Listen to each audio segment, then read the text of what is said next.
এটাও সত্যি কথা যে বাংলাদেশে আমাদের ঢাকার যদি আমি বলি যে ঢাকার আসলে এখানে যেভাবে অপরিকল্পিতভাবে ঢাকা নগর গড়ে উঠেছে, সেখানে কিন্তু আপনি একটা নগরের যে সুস্থ জীবন যাপন করা, এটা শুধু ডেঙ্গু বলে না, অন্য অন্য সব কিছু আপনি যদি দেখেন সব ব্যাপারেই কিন্তু এটা কিন্তু একদিনে হয়নি, একটু একটু একটু একটু করে কিন্তু জিনিসটা হয়েছে।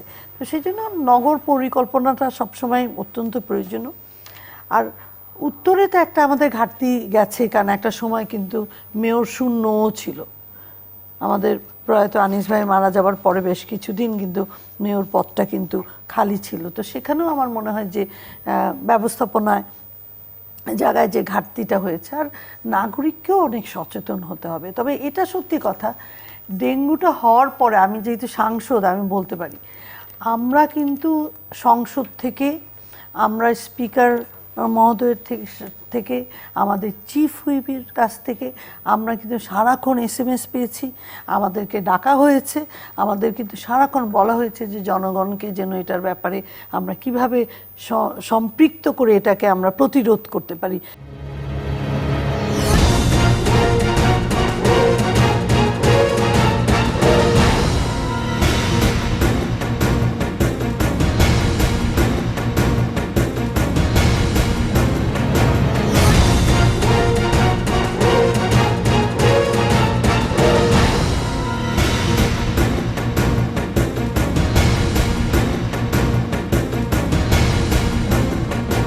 বাংলাদেশ এবং বাংলাদেশের বাইরে পৃথিবীর বিভিন্ন প্রান্তে যে যেখান থেকে চ্যানেলে দেখছেন, আপনাদের সকলকে সাদর আমন্ত্রণ তৃতীয় মাত্রা দেখবার জন্য। সাম্প্রতিক নানা বিষয় নিয়ে আলোচনার জন্য আমার সঙ্গে স্টুডিওতে রয়েছেন, আমার ভাই বসা আছেন বাংলাদেশ সুপ্রিম কোর্টের আইনজীবী এবং অন্তর্বর্তীকালীন সরকারের সময় সংবিধান সংস্কার কমিশনের সদস্য ছিলেন তিনি, ব্যারিস্টার মঈন ফিরোজী। আমার ডানের রয়েছেন সাবেক সংসদ সদস্য, লেখক, কলামিস্ট গোলাম মাওলা রনি। স্বাগত আপনাদের দুজনকে তৃতীয় মাত্রায়।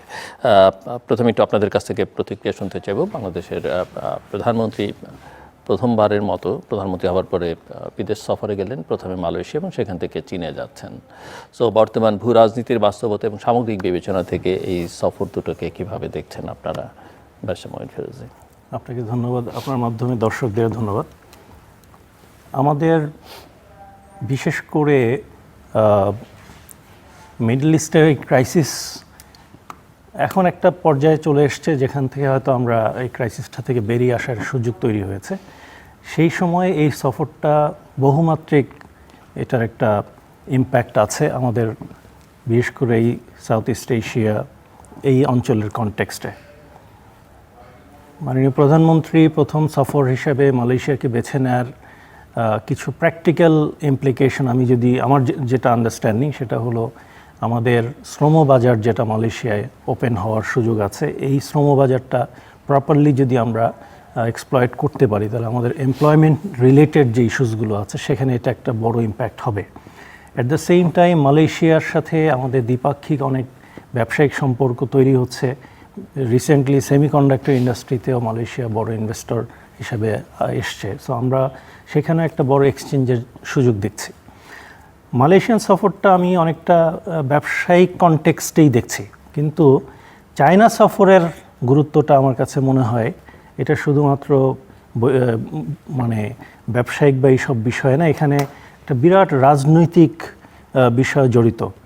প্রধানমন্ত্রী চায়নাকে এই প্রথম সফরের অংশ হিসেবে বেছে নেয়, এটা একটা ইন্ডিকেশন যে চায়না বর্তমানে এই বিশেষ করে এই সাবকন্টিনেন্টে চায়নার যে সামনের বহু সুদূর প্রসারে অনেকগুলো পরিকল্পনা আছে, সেই পরিকল্পনায় বাংলাদেশে একটা অন্যতম গুরুত্বপূর্ণ ভূমিকা রাখতে পারার সুযোগ আছে। সেই জন্যে চায়নার সফরটাতে আমার ধারণা যে এই অঞ্চলের বিশেষ করে ইন্দো পাক রিলেশন, আমাদের সাথে ভারতের যে রিলেশনস, এই সব কিছুর একটা বড় ধরনের ইম্প্যাক্ট আছে। উপর্যুপরি এর সাথে যেটা ইম্পর্টেন্ট সেটা হলো যে চায়না তার বাংলাদেশে বলা যেতে পারে ইনফ্রাস্ট্রাকচার সেক্টরে একটা বড় কন্ট্রিবিউটরি ফ্যাক্টর হিসাবে দাঁড়িয়েছে। সো চায়নার সারা বিশ্বে এখনকার যে ভূমিকাটা, এই ভূমিকাটা দেখা যাচ্ছে যে তারা এক ধরনের আমেরিকার পরে সুপার পাওয়ার হিসাবেই আবির্ভূত হয়ে দাঁড়িয়েছে এবং শুধুমাত্র এই সাবকন্টিনেন্ট না, সারা পৃথিবীতেই তার সেটা এখন যথেষ্ট গুরুত্বের সাথে নেওয়া হচ্ছে। বিশেষ করে এই ইরান এর সাথে যুদ্ধে চায়নার ইনিশিয়েটিভটাই কিন্তু আসলে এই বর্তমান যে ইনিশিয়েটিভ যেটা চলছে, এটা চায়নার ভূমিকাটা সবচেয়ে বেশি। তো সেই কনটেক্সটে চায়না বাংলাদেশের জন্যে একটা বড় ধরনের ফ্যাক্টর হিসেবে দাঁড়াবে। আমাদের যদি অর্থনৈতিক উন্নয়নের প্রশ্নে এখানে আমি চায়নাকে দেখি, সেক্ষেত্রে অবশ্যই চায়না যদি আমাদেরকে প্রপার সাপোর্টিং ফ্যাক্টর হিসেবে দাঁড়ায়, তাহলে আমাদের জন্য ভবিষ্যতে অর্থনৈতিক অগ্রযাত্রার পথে এটা বড় ধরনের সুবিধে তৈরি করবে। বিশেষ করে র মেটেরিয়ালগুলো আমরা অনেকটাই চায়নার উপর ডিপেন্ডেন্ট। আমরা শুধু না, সারা বিশ্বে অনেকটা র মেটেরিয়াল হিসেবে বিভিন্ন ইন্ডাস্ট্রির চায়নার উপর ডিপেন্ডেন্ট হয়ে গেছে। সো ভূ রাজনীতি, অর্থনীতি সব কিছু মিলে এই সফরটা বর্তমান প্রধানমন্ত্রী উনি এখান থেকে শুরু করে দেয়, এটা একটা বার্তা দিয়েছে। এই বার্তাটা আমি মনে করি সামনের দিকে কোন দিকে যায়, অন্যান্য আমাদের প্রতিবেশীরা কিভাবে এটাকে নেয়, সেটা একটা দেখার বিষয়। আমি জানি না, হয়তো এই চায়না সফরের মাধ্যমে আমাদের জন্য যেমন একটা পজিটিভ একটা ইম্প্যাক্ট হওয়ার সুযোগ আছে, অ্যাট দ্য সেম টাইম আশঙ্কার জায়গা রয়ে গেছে। বিশেষ করে প্রতিবেশী রিলেশনশিপগুলোর মধ্যে চায়না বিশেষ করে আমাদের তিস্তা রিলেটেড যে ইস্যুসটা সামনে বড় একটা ফ্যাক্টর হয়ে দাঁড়াবে আমাদের বন্ধু রাষ্ট্রদের সাথে সম্পর্কের কনটেক্সটে। এই পুরো বিষয়টাই এখন আসলে বর্তমান সরকার একটা ইনিশিয়েটিভ নিল। ইনিশিয়েটিভটা আমি মনে করি আমাদের দেশের কনটেক্সটে এটা প্রয়োজন ছিল, এটা একটা ভালো দিক। কিন্তু ভবিষ্যৎ কিভাবে আমরা এটাকে ম্যানুভার করব, কিভাবে এটাকে কন্ট্রোল করব, কিভাবে অন্যান্য দেশের সাথে এটাকে নিয়ে আপনার দেশের কূটনৈতিক সম্পর্কগুলোকে ব্যালেন্স করব, সেটা এখন দেখার বিষয়। জি, আরও শুনবো আপনার কাছ থেকে আমি, মিস্টার গোলাম মাওলা রনি। আমার কাছে মনে হচ্ছে মালয়েশিয়ার যে প্রধানমন্ত্রীর সফরটি, এটি একটি গতানুগতিক সফর। এটা দরকার ছিল মুখ রক্ষা করার জন্য।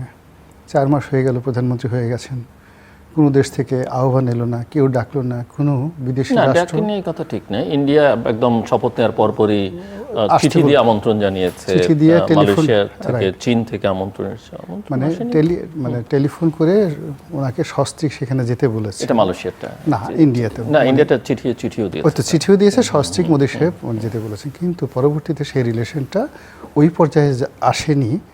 হয়তো ইন্ডিয়ার পক্ষ থেকে দাদাগিরি ছিল, হয়তো বাংলাদেশের পক্ষ থেকে ওভাবে মানে যাকে বলা হয় যে মাত্রায় তারা ইন্ডিয়ার সাথে রিলেশন করতে চাচ্ছিল সেটা হয়নি। ফলে কি হলো যে সেই যাত্রাটা ঠেকে যায়।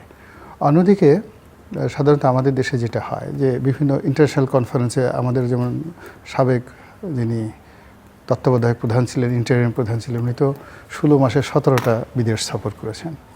তো আমাদের দেশের প্রধানমন্ত্রীরা বিরাট একটা বহর নিয়ে প্রতি মাসে বিদেশে যাবেন। তো সেই এরকম একটা রাজা উজির খেলা হবে এবং এটা আমরা দেখব। বিদেশ থেকে এসে তিনি বিরাট একটা সংবাদ সম্মেলন করবেন। তারপর সে সাংবাদিকরা সেখানে গিয়ে, অনুগত সাংবাদিকরা নানা রকম মধুর মধুর প্রশ্ন করবে, আমরা সেগুলো শুনবো এবং আমাদের কান ঝালাপালা হয়ে যাবে। তো এই দিক থেকে যেটা হচ্ছে, গত 4 মাসের মধ্যেই প্রথম তিনি গেলেন। এই 4 মাসে আমরা 4টি মানে অতীতের রেকর্ড যদি আমরা দেখতাম তাহলে অন্তত 4টি সফর আমরা আশা করেছিলাম। এনি হয়, এমনকি ভুটানও যেতে পারতেন, শ্রীলঙ্কাতে যেতে পারতেন, সম্মেলন, হাতি সম্মেলন, হ্যাঁ, যেখানে ইঁদুর সম্মেলন হতে পারে। তিনি এক জায়গাতে গেলেন বলছে আমি দেখে আসছি ইঁদুর, এমন ইঁদুর, গোল গোল চোখ, ওরকম ইঁদুর আমি জীবনে দেখিনি। সাংবাদিকরা বলেন কি স্যার, ইঁদুর আবার এরকম হয় নাকি? আহা, ওরকম চোখ যদি আমাদের থাকতো। তা আমরা আসলে এইরকম জিনিস দেখতে খুব অভ্যস্ত। তো সেখানে তিনি মালয়েশিয়ার সফরে গেছেন। আমার কাছে ঘটনা যাই হোক না কেন, উনি যে গেছেন, আমাদের চোখ কান এখন উদ্গ্রীব হয়ে আছে যে উনি আসার পরে কি বলেন। আর ওনাকে খুশি করার জন্য এখন যে সকল বিএনপি মাইন্ডেড সাংবাদিক যারা তৈরি হয়েছেন, অফকোর্স যারা তৈরি হয়েছেন তারা বেটার দেন আওয়ামী লীগ জমান আসছে, তারা অনেক মানে চৌকুশ, অনেক বুদ্ধিমান, বুদ্ধিমতী। তো তারা কি প্রশ্ন করেন, এটা একটা ইস্যু। সেটা তো নির্ভর করবে প্রধানমন্ত্রী যদি ওই রকম প্রেস কনফারেন্স করেন, তাহলে নাও করতে পারেন তিনি। না করলে আবার আমাদের সমস্যা হয়ে যাবে। বললাম তো, আমরা তো যে বললাম যে আমাদের একটা মন মানসিকতা দাঁড়িয়ে গেছে যে প্রধানমন্ত্রী কেন যাচ্ছে না, সংবাদ সম্মেলন করছে না, এইভাবে। অর্থাৎ তিনি যে সাধারণভাবে চালচলন করছেন, যা কিছু করছেন, আমরা এগুলো হজম করতে পারছি না। প্রধানমন্ত্রীর খাবার দাবার মানে কি পোলাও, কুরমা, কালিয়া, কোপ্তা, অনেক কিছু। তিনি ডাইকে নিয়ে ডিম ভর্তা, ডিম ভাজি খাওয়ান, এই জিনিসগুলো আমাদের কাছে মনে হয় যে এরকম হওয়া উচিত না। শাহী খাবার কি এরকম হয় নাকি? তা আমরা কি বুগান্ডাতে আছি নাকি? আমরা এখন মানে আমেরিকার কাছাকাছি চলে গেছি, শ্রীলঙ্কার কাছে পার হয়ে গেছি। তো কাজে আমাদের শাহী খাবার দাবার হবে অনেক অনেক ভালো, হোয়াইট হাউসের খাবারের মতো হবে। এনিওয়ে, তো সেই ক্ষেত্রে উনি আসার পরে আমরা বলতে পারবো যে আসলে কেন গিয়েছিলেন মালয়েশিয়াতে, আর মালয়েশিয়া থেকে ওনার বক্তব্য শোনার পর জানা যাবে আমরা কী কী পেলাম।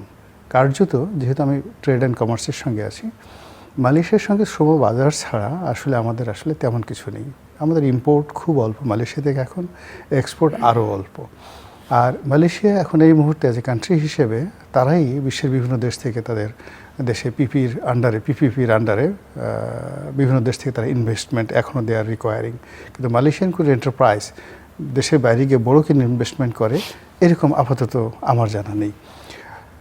এখন মালয়েশিয়ার যে শ্রমবাজারটা, সেই শ্রমবাজারটা বাংলাদেশে যে সিন্ডিকেটের কবলে পড়েছিল আওয়ামী লীগ জমানাতে, আবার ইনুস জমানাতে আরেকটা বড় সিন্ডিকেট তৈরি হয়ে গিয়েছিল।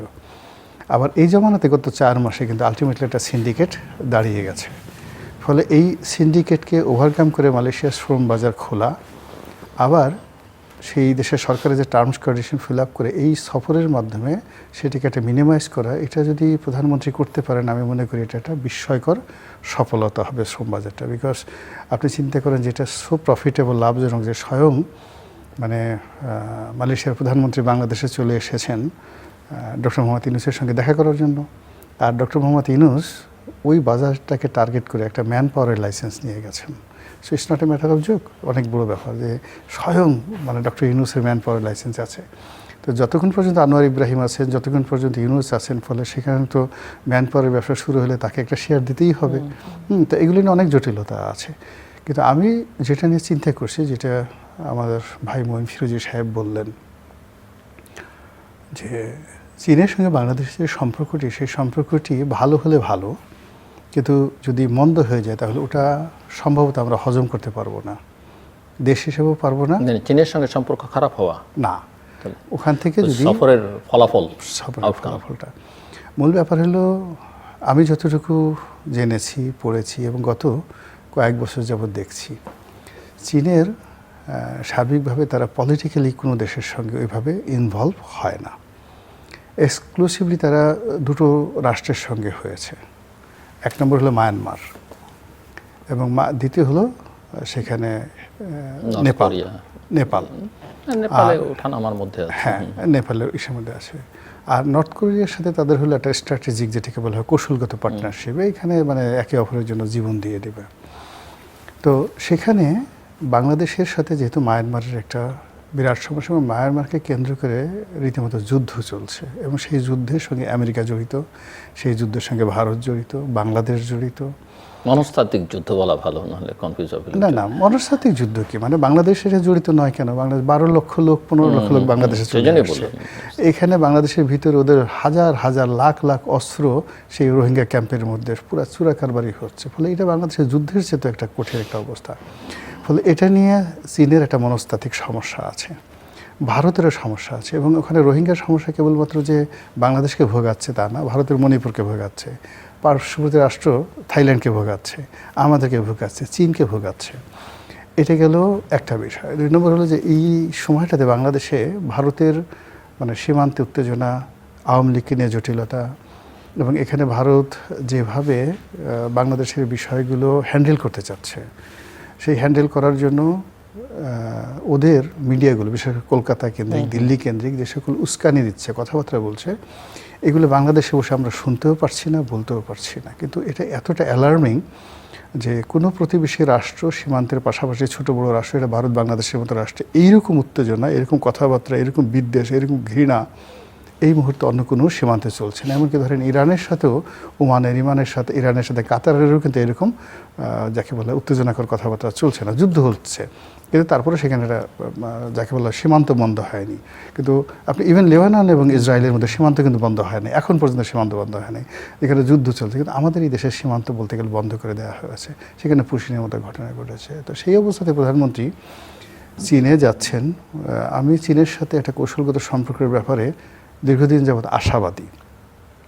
আওয়ামী লীগ জমানাতে আমি চাইতাম যে ভারতের কাছ থেকে কিছুটা হলে বের হয়ে এসে যদি চীনের সঙ্গে একটা কৌশলগত পার্টনারশিপ করা যায়, এবং এখানে আওয়ামী লীগ সরকার তো চীনের সঙ্গে খারাপ সম্পর্ক ছিল না, খুবই ভালো সম্পর্ক ছিল। এটা হলো আওয়ামী লীগের সম্পর্ক ভালো ছিল, ভারতকে আমরা কথা বলেছি বেশি, কিন্তু সম্পর্ক একই রকম। একটা হলো পলিটিক্যালি ঘনিষ্ঠতা ছিল, আর একটা অর্থনৈতিকভাবে ছিল। এবং পলিটিক্যালি বললে ভুল হবে না, কারণ এক একটা ইলেকশনের পরে ইন্ডিয়া এবং ভারতকে দেখেছি আমরা কম্পিটিশন করতে, কে আগে অভিনন্দন জানাবে এটা নিয়ে তো আমরা দেখেছি সোনার নৌকা বানিয়ে চায়না। ওটা মানে ওখানে যদি এখন বলতে যান তো বললে এখন আমাকে বলবে যে আওয়ামী লীগের দালাল, মানে এটাকে আপনাকে যদি বলতে তাহলে এটা শেখ হাসিনার একটা সফলতা, এটা বলতেই হবে যে কোনো মানে ওই সরকারের। আমি চাই যে শেখ হাসিনা যে সফলতাটা দেখেছেন সেই জমানাতে, তারেক রহমান সাহেব তার এই সফরের মাধ্যমে তার সাথে ভালো সফলতা দেখান। মানে উনি যেভাবে চায়নাকে হ্যান্ডেল করেছেন, আমি চাই যে তার সাথে আরও ভালো সফলতা দেখান। কিন্তু সবার শেষে যেটা বলি, চায়না থেকে খালি হাতে ফিরে আসার কারণে কিন্তু শেখ হাসিনার পতন হয়েছিল।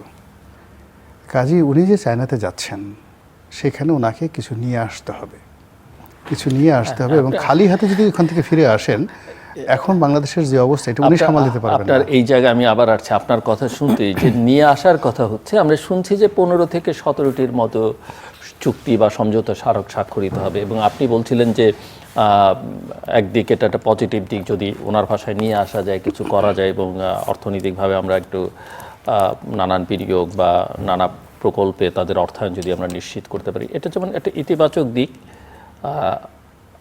সমালোচকরা অনেকেই বলেন যে চাইনিজ ইনভেস্টমেন্টের ঝুঁকিও অন্যরকম আছে, এবং তারা অনেক ট্রান্সপারেন্ট না, অ্যাকাউন্টেবল না, তাদের ক্যাপিটালটা অনেকটা করোসিভ টাইপ, নট কনস্ট্রাকটিভ, ওই জাতীয় না। এটা একটা দিক। আপনি বলছিলেন যে ভারত প্রতিবেশীরা কীভাবে নেয় সেটা খুব গুরুত্বপূর্ণ।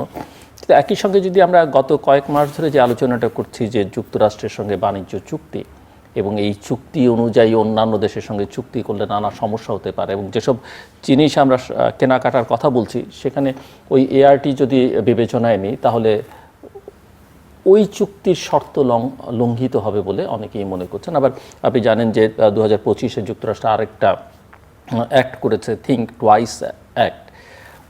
এইসব অ্যাক্ট দেখলে যে বাংলাদেশ যদি চীনের সঙ্গে সামরিক সরঞ্জামাদি কেনা বা অন্যান্য বিষয়ে চুক্তি করে, সেগুলো ওই অ্যাক্টের লঙ্ঘন হবে।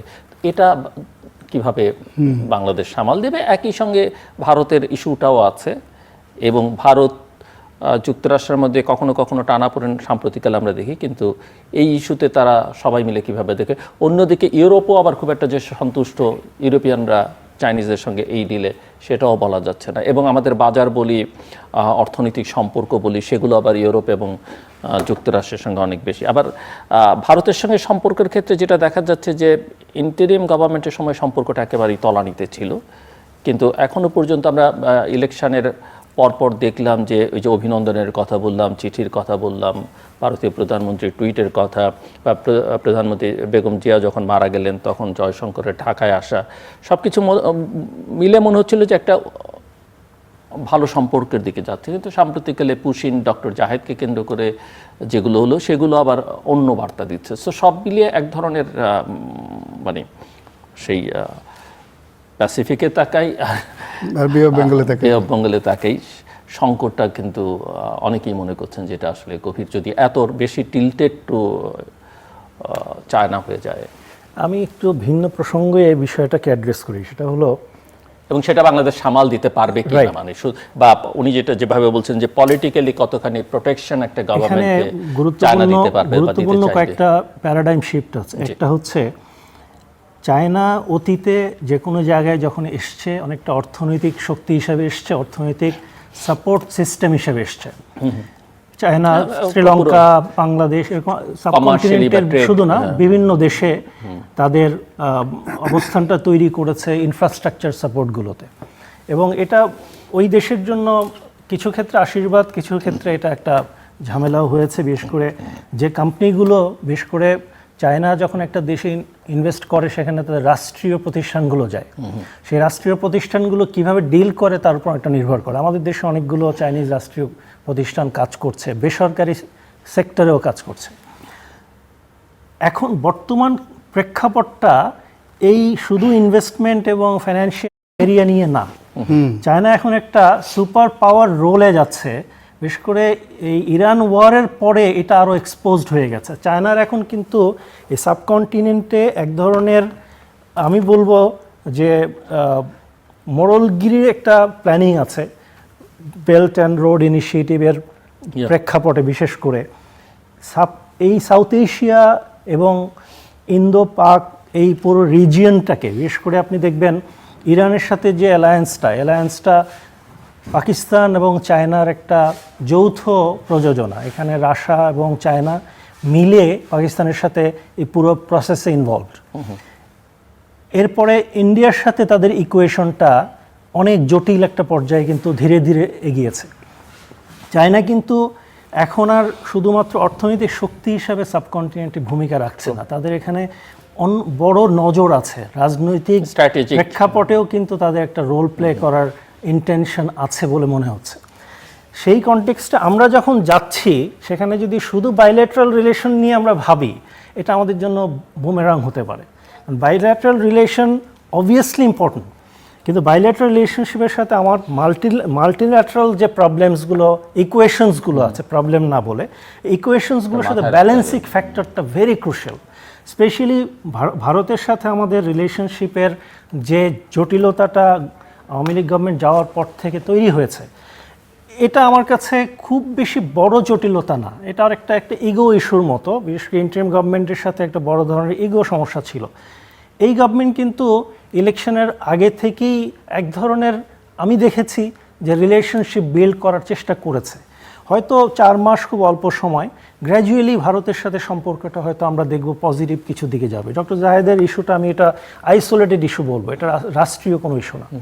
সো সব কিছু বিবেচনায় চায়নার সাথে যে আলোচনা মাননীয় প্রধানমন্ত্রী হবে, সেখানে চায়নার কোনো রিকোজিশন আছে কি না ভবিষ্যতে এই অঞ্চলকে ঘিরে, যেটা বাংলাদেশকে নিয়ে একটা প্লে করতে চায়।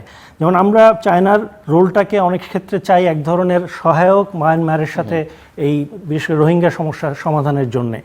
মায়ানমারের সাথে চায়নার সেটা কিন্তু হয়নি, এবং চায়না কখনোই বলা যেতে পারে বাংলাদেশকে একটু ঝুলিয়ে ঝুলিয়ে রেখে। সাথে মালয়েশিয়ার এনার্জি সিকিউরিটির অনেক ফ্যাক্টর এখানে কানেক্টেড, যার কারণে তারা খুব সহজে মায়ানমারকে বাইপাস করে বাংলাদেশকে সাপোর্টটা দেয়নি।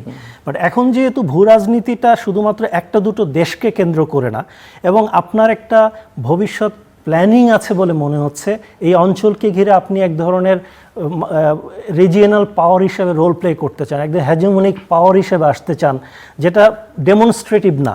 বিশেষ করে পশ্চিমা বিশ্বগুলো হয় কি, আগে থেকে ঢাকঢোলটা বেশি পিটায়, মিডিয়ার আয়োজনটা বেশি থাকে। বাট এখানে দেখা যাচ্ছে চায়না কিন্তু তল কাটার মতো একটা তাদের প্ল্যানিং থাকে যদি তারা এই ধরনের ইনিশিয়েটিভ নিতে থাকে। সো এই সফরটা খুবই গুরুত্বপূর্ণ, যে আমাদেরকে কোন পয়েন্ট অফ ভিউ থেকে চায়নার রিলেশনশিপ বিল্ড করার জন্য চাচ্ছে। যদি চায়নার কোনো এরকম ইনিশিয়েটিভ থাকে যে বাংলাদেশ একটা প্লেয়ার হিসেবে কাজ করবে, সেখানে আমরা তার পণ হিসেবে আসব, নাকি আমরা আমাদের ব্যক্তিগত স্বার্থ নিয়ে শুধু থাকতে পারবো, নাকি এখানে অন্য দেশের ইকুয়েশনের সাথে আমাদের ইকুয়েশনটাও জড়িয়ে যাবে। এটা একটা, আমরা খুব কঠিন জাংচারের মধ্যে আছি, এবং ফরেন রিলেশনশিপে আগামী দিনে এই সফরের পরবর্তী পদক্ষেপগুলো একটা বিশাল গুরুত্বপূর্ণ ইস্যু হিসেবে দাঁড়াবে। জি, এটা গোলাম মাওলা রনি। আমি যেটা চীনকে দেখেছি ইতিপূর্বে, তারা সাধারণত বাংলাদেশের কোনো একটা বিষয়ে রাগ করতো না। ইদানিং দেখা যাচ্ছে তাদের শিবিরের সাথেও যেমন সম্পর্ক, জামাতের সাথেও তেমন সম্পর্ক, এনসিপির সাথে তাদের সম্পর্ক অনেক খুব ঘন।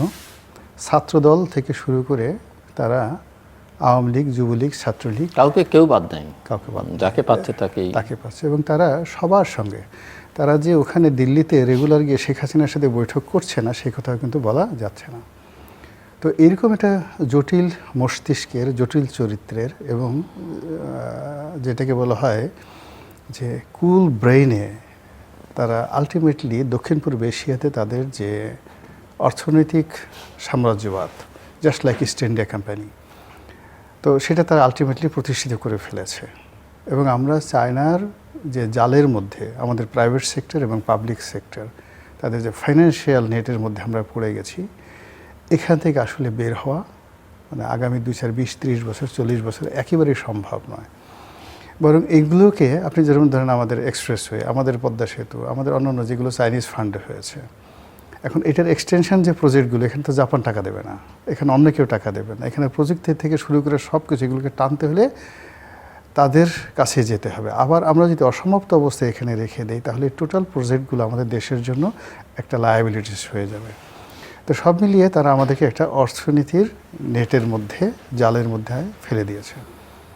আপনি যেমন এর আগে ওনাকে যখন প্রশ্ন করছিলেন, মানে প্রশ্ন যখন কনস্টিটিউট করছিলেন, তৈরি করছিলেন, সেখানে আপনি একটা কথা বলছিলেন যে চায়নার যে অর্থনৈতিক প্ল্যান এটা অনেকটা বেনিয়া প্রকৃতির, এবং যারা এর মধ্যে পড়েছে তারা অনেকটা নিষ্ঠুর অভিজ্ঞতা নিয়ে ফিরেছে। আপনি একটা সময় জানেন যে শ্রীলঙ্কা দেউলিয়া হয়ে গিয়েছিল, এবং শ্রীলঙ্কা তাদের একটা পোর্ট তারা নিয়েছে চায়না, টাকা ঠিকমতো দিতে পারেনি, বলে যে ঠিক আছে সেই পোর্টটা জাস্ট হংকং যেভাবে 99 ইয়ার্সের জন্য ইউকে নিয়েছিল, ইংল্যান্ড নিয়েছিল, একইভাবে কিন্তু চীন ওই পোর্টগুলো নিয়ে গেছে।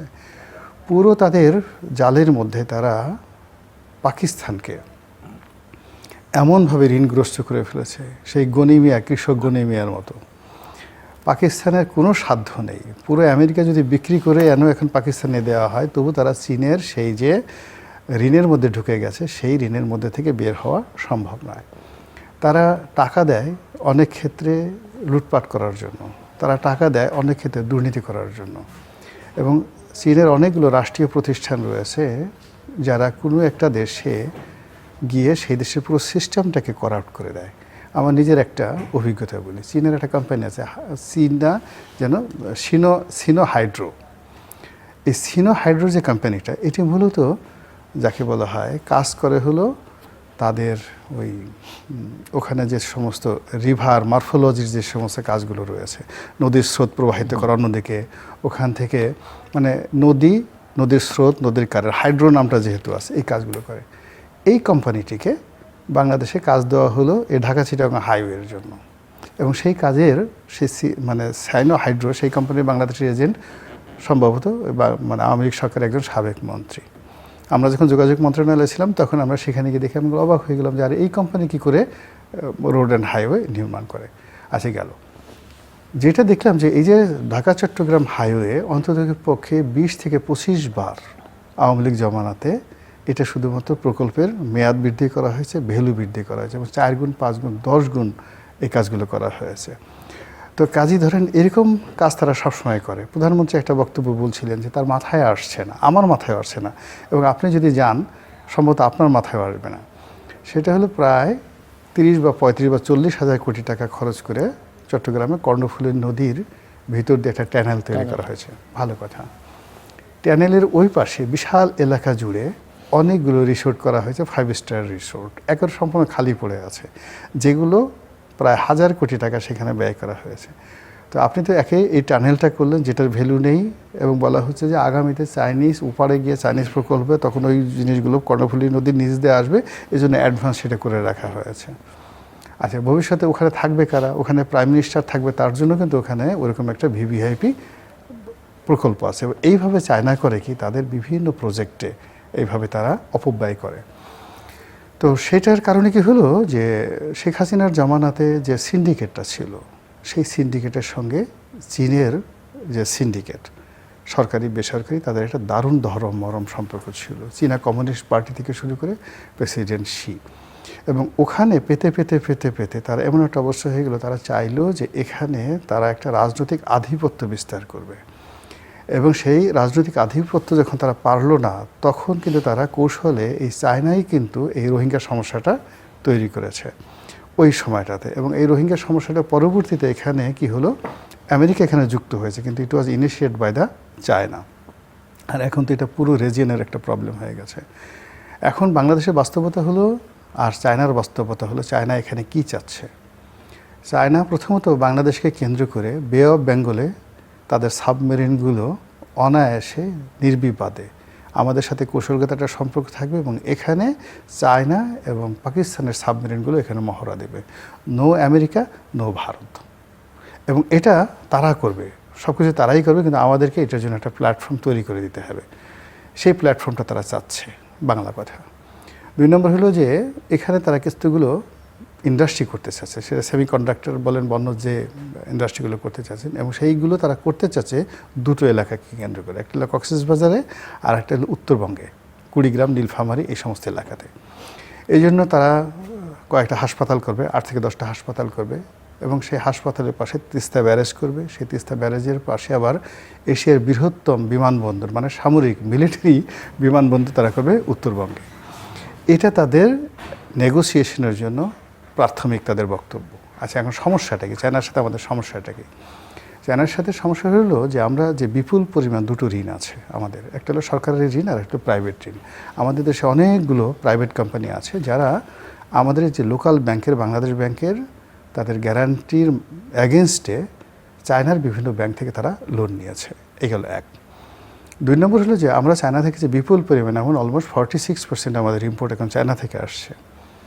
এইখানে যে একটা ক্রেডিট লিমিট থাকে, সেই ক্রেডিট লিমিটে এমন এমন প্রজেক্ট আছে টেক্সটাইল সেক্টরে যারা 4 বছর, 5 বছর, 6 বছরের ক্রেডিটে এখানকার বিভিন্ন মেশিনারিজ থেকে শুরু করে বিভিন্ন প্রতিষ্ঠানে তারা মাল দিয়ে দেয়, এবং ব্যাংকের একটা গ্যারান্টির অ্যাগেনস্টে বলে যে ঠিক আছে, তুমি এটা 5 বছরের মধ্যে আমাকে টাকা দিয়ে দিও। এবং এটার পরিমাণ অলমোস্ট এই মুহূর্তে not more less than $30 billion private সেক্টরে।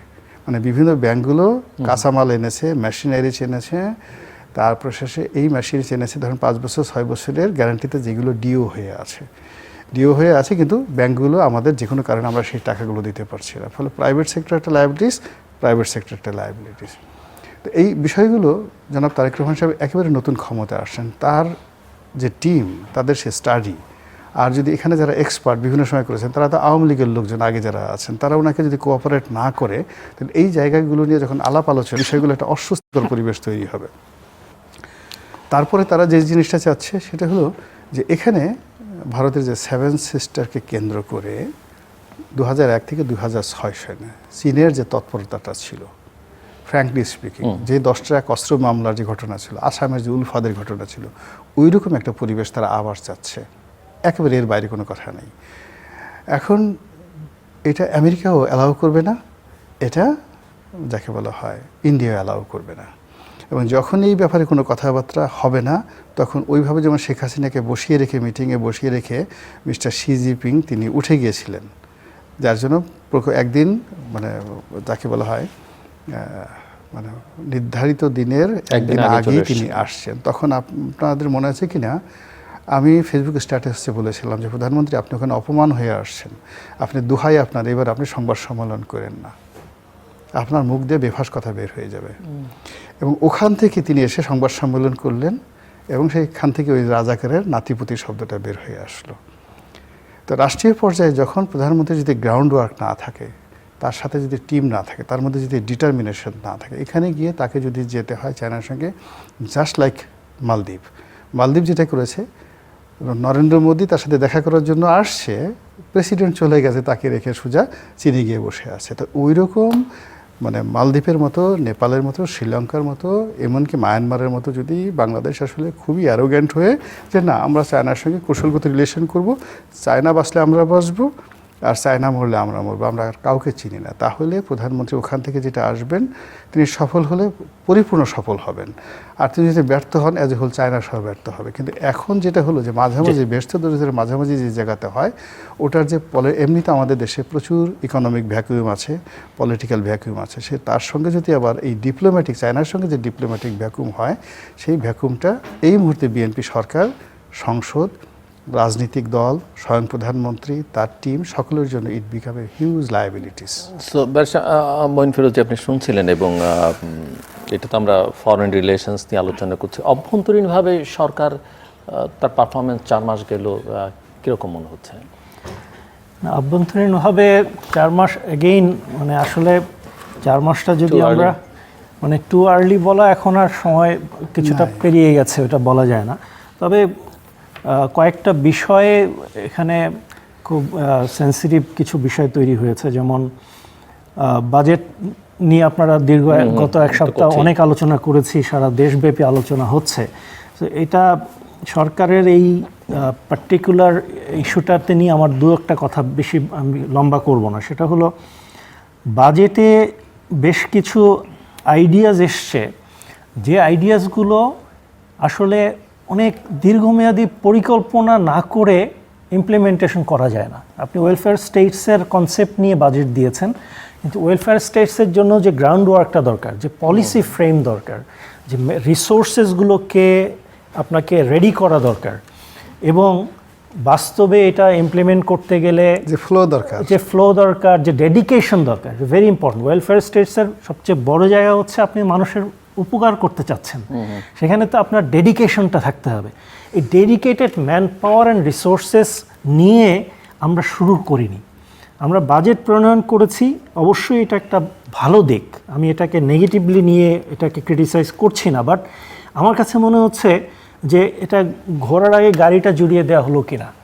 কারণ আপনি তো বাজেট অ্যালোকেশন করে ফেলেছেন, ফান্ডটা চলে গেছে, এই ফান্ডটা চলে যাওয়া আশঙ্কার জায়গা যেটা, এই টাকাটা মিসইউজ হওয়ার চান্স আছে অথবা আনইউটিলাইজ থাকার চান্স আছে। দুটার যে কোনো একটা, আনইউটিলাইজড হলেও ভালো, এটা ক্যারি ফরওয়ার্ড করবে। তো মিসইউজ হওয়ার চান্স কেন আছে? কারণ গ্রাউন্ডে যে লোকগুলো আছে, আমি আমার ব্যক্তিগত রাজনৈতিক অভিজ্ঞতা দিয়ে যতটুকু বুঝি, বিএনপির অনেক ছেলেপেলে লোকাল গ্রাউন্ডে যারা কাজ করে দলীয়ভাবে, তাদের একটা বিরাট গ্রুপ অলরেডি এখন খাই মানসিকতা নিয়ে বসে আছে প্রত্যেকটা ইউনিয়নগুলোতে। ইউনিয়নে যে টাকা যায় এগুলো ডিস্ট্রিবিউশন নিয়ে এখন ওপেন সিক্রেট, এগুলো মিসইউজ হচ্ছে ডানে বায়ে। যখন আপনি ওয়েলফেয়ার বাজেট নিয়ে যাচ্ছেন, আপনি কিন্তু একদম লাস্ট মানুষটার হাতে টাকাটা পৌঁছাতে হবে। এখানে তো শুধু ইনফ্রাস্ট্রাকচার তৈরি না, এখানে একটা ক্যাশ ডেলিভারেশন আছে। সেইখানে ডিস্ট্রিবিউশনের নেটওয়ার্কটা কিন্তু একটা বড় মানে নেগেটিভ একটা গ্রুপের মাফিয়াতন্ত্রের মধ্যে পড়ে আছে। এই জায়গাটা কতটুকু ঠিক করা হলো, কতটুকু এটা নিয়ে কাজ করা হয়েছে, এটা কিন্তু আমরা খুব একটা আশঙ্কার মধ্যে আছি। সো সেই কনটেক্সটে আরও কয়েকটা বিষয়, যেমন মেগা প্রজেক্টগুলো নিয়ে একটা বড় ফান্ড জেনারেট করা হয়েছে এই বাজেটে। মেগা প্রজেক্টের দুটো সাইড আছে, একটা হচ্ছে এটা যদি সিনসিয়ারলি বাস্তবায়ন হয় এটা দেশের জন্য অনেক ভালো। মেট্রো রেল একটা এক্সাম্পল, আওয়ামী লীগের আমলে হলো, এটা বেনিফিট দেশ পাচ্ছে। কিন্তু মেগা প্রজেক্ট আবার মেগা দুর্নীতির জায়গা তৈরি করে। কারণ আপনি যদি 100 কোটি টাকার প্রজেক্ট হয়, সেখানে 10 কোটি টাকা চুরি করতে গেলে অনেক চিন্তা করতে হয়, কারণ এটা 90 কোটি টাকা দিয়ে ওই সংকুলন হয় না। যদি 10,000 কোটি টাকা হয়, সেখানে 1,000 কোটি টাকা মেরে দিলেও অনেকে গায়ে লাগে না, আরও তো 19,000 কোটি টাকা আছে, 9,000 কোটি টাকা আছেই। তো মেগা প্রজেক্টে দুর্নীতির স্কোপটা বেশি। ভাই একটা পয়েন্ট বলেছে, এটা আমারও অভিজ্ঞতা, যে অনেক বড় বড় বিশেষ করে বিদেশি কোম্পানিগুলো যখন আসে, তারা আন্ডার ভ্যালুতে তারা পার্টিসিপেট করে টেন্ডারে, আন্ডার ভ্যালু তো অন পারপাস করে, যে তারা এমন একটা ভ্যালু দেয় কেউ কম্পিট করতে পারে না। কিন্তু এটা একটা আতাত থাকে যে পরবর্তীতে একটা সেগমেন্টের পরে গিয়ে এটা ডাবল করা হয়, ট্রিপল করা হয়। তার মানে আলটিমেটলি ইনিশিয়াল যে জেনুইন কোম্পানিগুলো তারা যে বাজেট দিয়েছে, এন্ডে গিয়ে কিন্তু তার 3 গুণ 4 গুণ বেশি এটার বাজেট হয়ে যায়। ওই কোম্পানিগুলো আসলে ওটা ওই টাইমের মধ্যেই হতো, হয়তো আমার একবারে টাকাটা একটু বেশি লাগতো। কিন্তু এই কোম্পানিগুলো যেটা করে, আন্ডার ভ্যালু করে প্রজেক্টটা নেয়, আতাত করে আমলাদের সাথে, রাজনৈতিক ব্যক্তিদের সাথে আতাত করে একটা তাদেরকে নগণ্য একটা অ্যামাউন্ট দিয়ে দেয়, দিয়ে দেখা যায় পুরো প্রজেক্টের ভ্যালুয়েশন বারবার রিভিশন হয়। এবারও আমি দেখলাম আমাদের একটা মেগা প্রজেক্টে 10 বছর ডিলে হয়ে গেছে অলরেডি প্রজেক্টের। কয়েকটা আমি দেখলাম একটা চার্টে 8টা প্রজেক্ট 4 বছর 4 বার রিভাইজড হয়েছে বাজেটের ভ্যালুয়েশনটা। আমরা দেখেছি পদ্মা সেতুর ভ্যালু কত বেড়েছে, মেট্রো রেলের ভ্যালু বেড়েছে। প্রত্যেকটা প্রজেক্টেই কিন্তু একই ফর্মুলা, শুরুটা করে এমনভাবে। আরেকটা ইন্টারেস্টিং বিষয় হচ্ছে যে যখন প্রজেক্টগুলো হচ্ছে মেগা প্রজেক্টগুলো, শুরুতেই কন্ডিশনস যে বিড ডকুমেন্টটা তৈরি হয়, এটা অনেক ক্ষেত্রেই দেখা যায় ম্যানিপুলেটেড বিড ডকুমেন্ট। ওখানে যে ক্রাইটেরিয়াগুলো দেয়া হয়, আপনি ওই কোম্পানি শুধু এই প্রজেক্টটা পাবে যে ওই ক্রাইটেরিয়াটা ফুলফিল করে। সো এরকম অবস্থায় আমরা এই মেগা প্রজেক্টগুলো নিয়ে সরকার যে পরিকল্পনাগুলো করেছে, এটা যাতে ওই গতানুগতিক ফর্মুলাতে না চলে, এটা যাতে অবশ্যই সিরিয়াসলি এই জায়গাটায় ফোকাস করে, সরকার যাতে এখানে একটা সিনসিয়ারলি অ্যাকাউন্টেবিলিটি ক্রিয়েট করে এবং দেশের জন্য আসলে এটা ভালো কিছু করে। বিএনপির সাথে আওয়ামী লীগের একটা মৌলিক পার্থক্য আছে, সেটা হচ্ছে আওয়ামী লীগ রাজনৈতিকভাবে সাংগঠনিকভাবে অনেক স্ট্রং, যার কারণে তারা অনেক কিছু সামাল দিতে পারে। বিএনপির মূল শক্তিটা হচ্ছে জনগণের ভালোবাসা। রাজনৈতিক অবকাঠামোগতভাবে বিএনপি আওয়ামী লীগের মতো স্ট্রং না, বিশেষ করে লোকাল এরিয়াতে অনেক ইন্টারনাল ইস্যুজ আছে, যার কারণে দেখা যায় সাংগঠনিকভাবে বিএনপি শক্তিশালী না। যদি একবার জনগণের কাছে একটা নেগেটিভ বার্তা চলে যায় কোনো একটা আমাদের ইনিশিয়েটিভের কারণে, সেটা বিএনপি জনগণের কাছ থেকে যদি দূরে সরে আসে, সাংগঠনিক কাঠামো দিয়ে সেটা সামলাতে পারবে না। যেটা আওয়ামী লীগ 17 বছর কেন পেরেছে, পুলিশ, তার পেটোয়া বাহিনী সব কিছুকে একটা সিস্টেমের মধ্য দিয়ে দেশকে তার কন্ট্রোল করতে পেরেছে।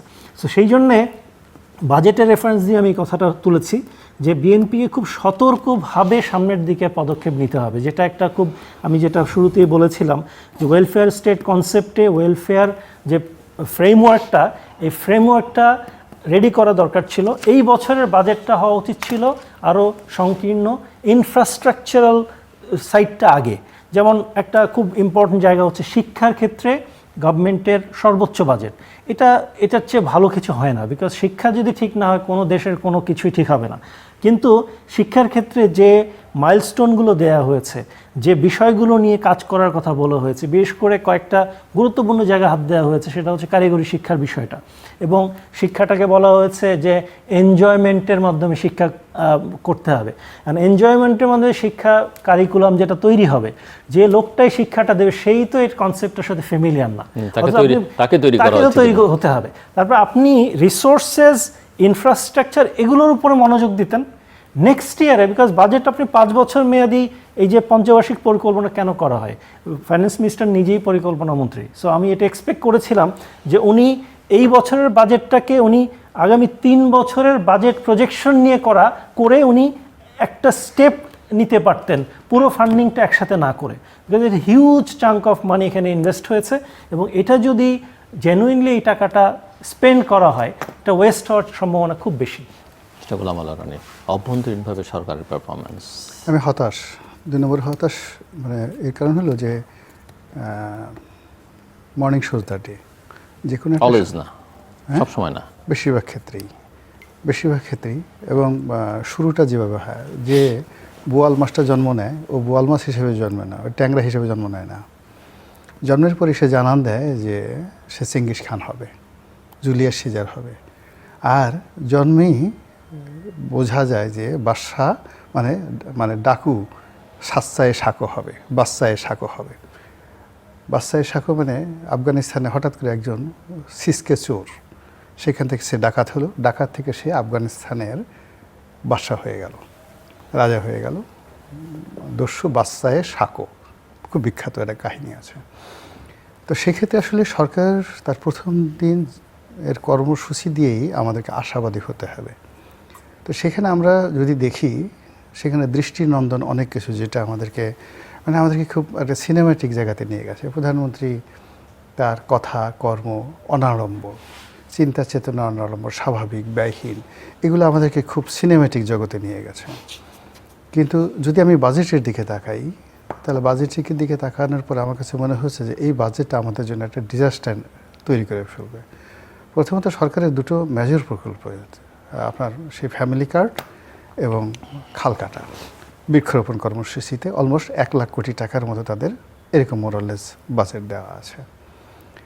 2 নম্বর হলো 9,30,000 কোটি টাকা বা সামথিং প্লাস মাইনাস যে বাজেট, সেই বাজেটের 2 লক্ষ কোটি টাকা দেশের বাইরে থেকে আর অভ্যন্তরীণ সেক্টর থেকে আসবে, লোকাল ব্যাংক থেকে, বিদেশ ব্যাংক থেকে। তাহলে বাকি রইল 7 লাখ কোটি টাকা। এই 7 লাখ কোটি টাকার মধ্যে ধরেন আনুমানিক একটা বিরাট অংশ সেই 22% শুধু স্যালারি অ্যান্ড ওয়েজেসে চলে যাচ্ছে। কিন্তু আমাদের যে ট্রেডিশনাল ইনকাম হলো কাস্টমস, ভ্যাট, অবগারি, আয়কর, এই জায়গাগুলো থেকে মূলত বেশি ইনকাম আসে।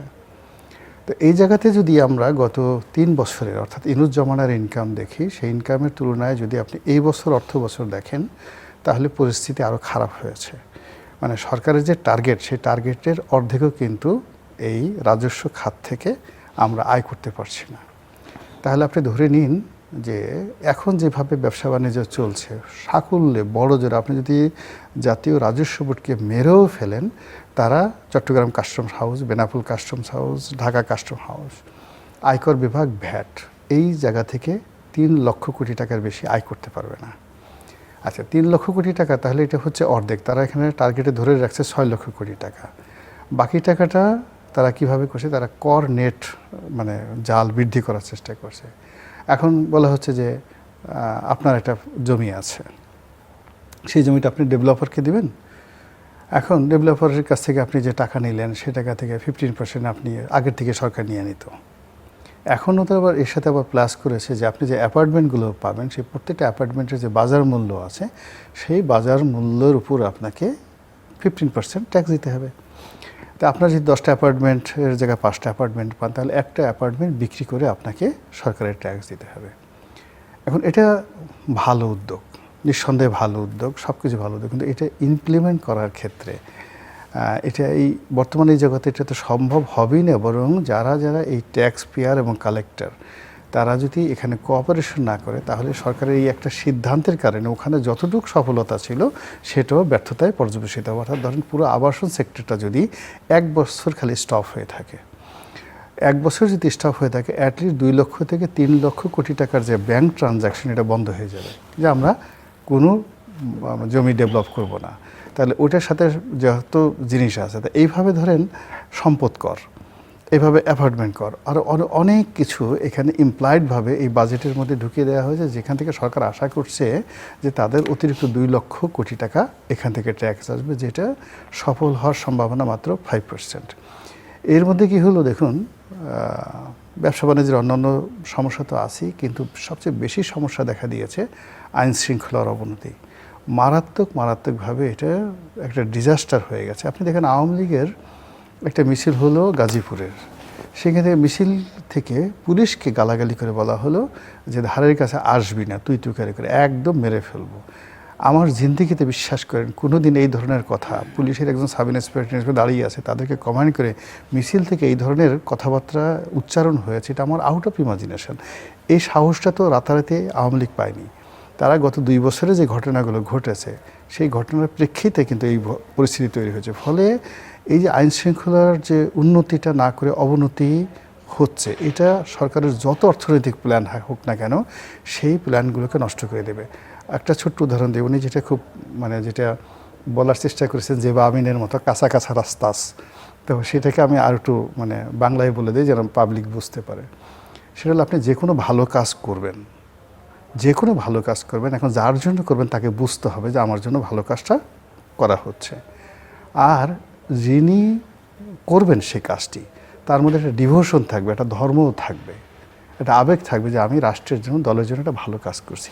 এই দুটোর যদি মিলন না হয় তাহলে কখনো ভালো কাজ হয় না। উনি সম্ভবত ফ্যামিলি কার্ড বা অন্য যে সমস্ত কাজ বা খাল কাটা এগুলোর কথা বলেছেন। এখন খাল কাটতে গেছে প্রধানমন্ত্রীকে খুশি করার জন্য যেখানে সেখানে একটা খাল কেটে মাটিগুলো নিয়ে ইটভাটায় বিক্রি করে দিচ্ছে।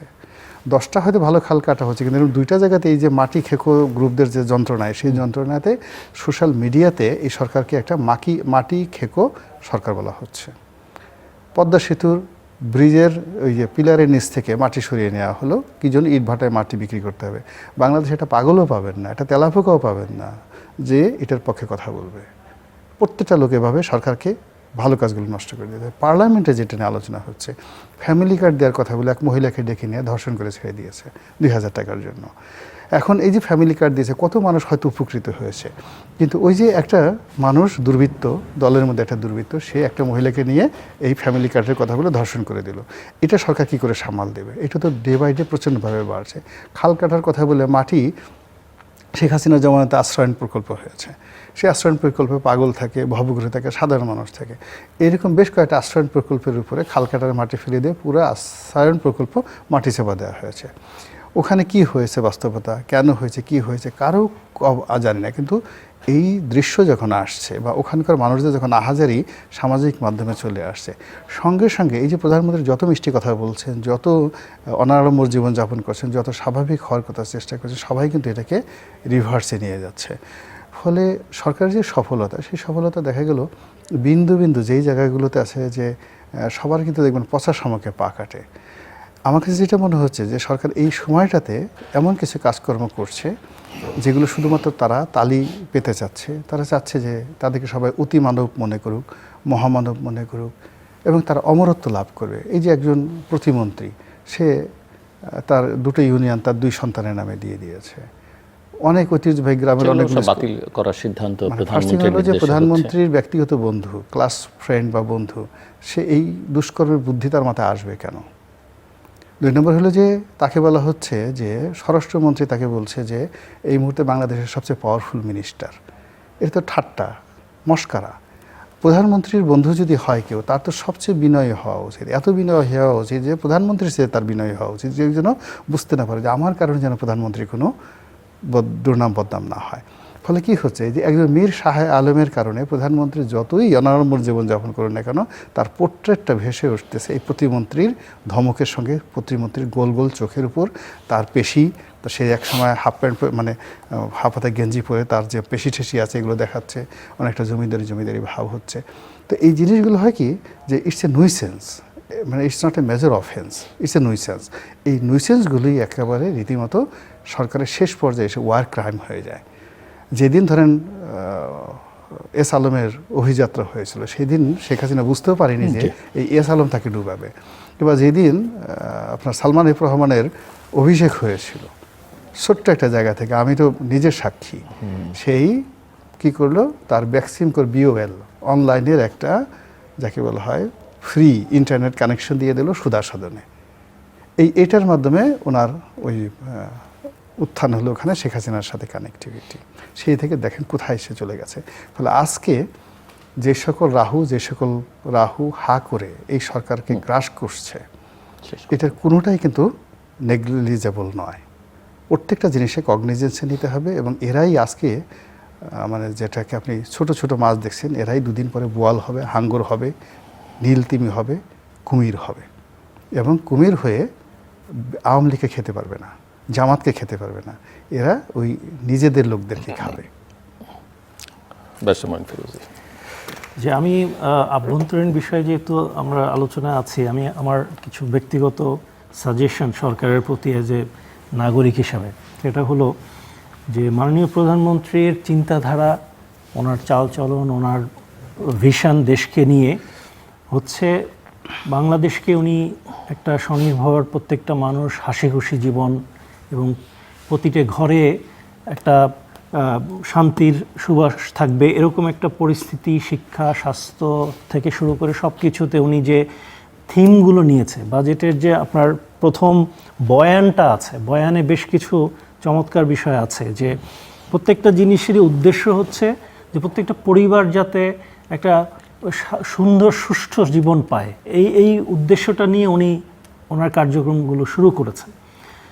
প্রশ্ন দাঁড়িয়েছে উনি সেনাপতি, ওনার সাথে যারা আছেন ওনারা এই কালচারে বা এই মন মানসিকতায় এখনও তৈরি কিনা।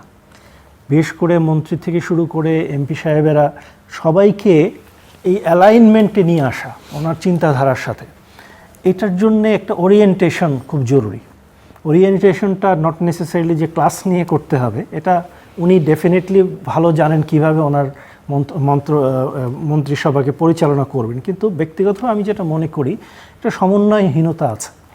বাজেটের যে আইডিয়াসগুলো আছে, আইডিয়াসগুলো আমার কাছে অনেক ক্ষেত্রে মনে হয়েছে এগুলো অর্থমন্ত্রী এই জিনিসগুলো নিয়েছেন প্রধানমন্ত্রীর ভিশন থেকে, কিন্তু উনি এটাকে ট্রান্সলেট করা প্র্যাকটিক্যালি যেভাবে করার দরকার ছিল, সেই ওরিয়েন্টেশনটা আমার কাছে মনে হচ্ছে মিসিং এখানে। যে কারণে বললাম যে জিনিসটা এমনও তো হতে পারে যে কোনো থিওরিটিশিয়ান আসলে আইডিয়াগুলো দিয়েছেন, যার সঙ্গে প্র্যাকটিক্যালি হতে পারে, এটা হয়তো অর্থমন্ত্রীও না, প্রধানমন্ত্রীও না, তাদের উপরে কেউ একটা আইডিয়া দিয়েছেন, শুনতে ভালো না। কনসেপ্টগুলো কিন্তু অর্থনীতিবিদদের সহায়তা নিয়ে করতে হয়, সেটা ঠিক আছে, অসুবিধা নেই। কিন্তু এটাকে ট্রান্সলেট করা, এটাকে প্র্যাকটিক্যালি ইমপ্লিমেন্ট করার জন্য পলিটিক্যাল ইকোনমি, হ্যাঁ, ক্ষেত্রটা দরকার। আমি লেম্যান ওয়েতে বলছি, সেটা হলো যে যারা এখানে জড়িত সিদ্ধান্ত নেয়ার জন্য, ডিসিশন মেকারস, এনাদের এই সমন্বয়টা নাই এখন এই মুহূর্তে।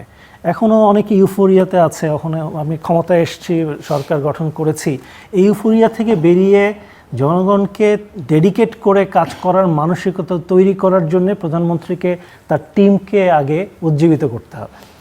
দর্শক অনুষ্ঠানের শেষ প্রান্তে আমরা সামাজিক যোগাযোগ মাধ্যম ফেসবুক, এক্স এবং ইউটিউবে তৃতীয় মাত্রা লাইভ স্ট্রিম হচ্ছে আপনারা দেখতে পারেন। টেলিভিশন পর্দায় দেখতে না পারলে যে কোনো সময় যে কোনো স্থান থেকে ইউটিউবে তৃতীয় মাত্রা চ্যানেলটি সাবস্ক্রাইব করে এই পর্ব বা পুরনো পর্বগুলো আপনারা দেখতে পারেন। মিস্টার গোলাম মোল্লা রনি এবং ব্যারিস্টার মঈন ফিরোজকে অসংখ্য ধন্যবাদ এই আলোচনা শোনার জন্য। দর্শক, প্রধানমন্ত্রী মালয়েশিয়া এবং চীন সফরে গেছেন। মানুষ নিশ্চয়ই বিচার করবে যে প্রাপ্তি অপ্রাপ্তি কি এই সফরের, প্রাপ্তিযোগ যেটা সেটা টেকসই কিনা সেটাও মানুষ বিবেচনা করবে, বা এই প্রাপ্তি আনতে গিয়ে অর্জন করতে গিয়ে আরও অনেক সম্ভাবনাকে আমরা বিসর্জন দিচ্ছি কিনা বা ঝুঁকির মধ্যে ফেলছি কিনা সেটাও মানুষ বিবেচনা করবে।